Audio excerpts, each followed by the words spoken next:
ఈ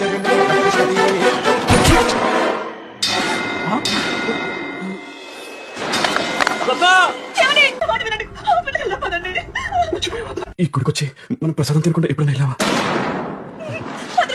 అమ్మా కలుపుతున్నారమ్మా. ఉప్పు కొంచెం తక్కువైంది కదా రత్న,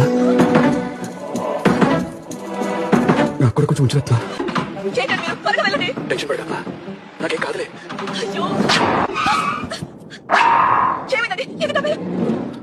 నువ్వు సీట్ బెల్ట్ వేసుకోవడం మర్చిపోయా. ఎండగా ఉందని చూసాక రత్న, మళ్ళీ నీకు వడ్డ తగిలితే నేను తట్టుకోలేను. నాగరత్న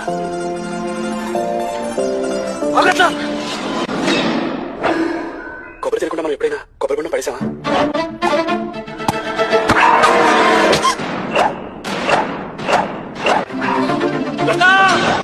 సార్ ఆవిడేం కాదులేండి, మీరు ముందు ఫస్ట్ ఎయిడ్ తీసుకోండి. వాడి దెబ్బ గట్టిగా తగలడం వల్ల చిన్న దగ్గర చిక్కింది, హార్ట్ లో హోల్ పడింది. ఎందుకండి అంత బాధపడతారు? ఇప్పుడు ఏమైందని? మీ చేతిలో సుమమిలుగా పోవడం కంటే ఇక పుణ్యమే ఉంటుంది.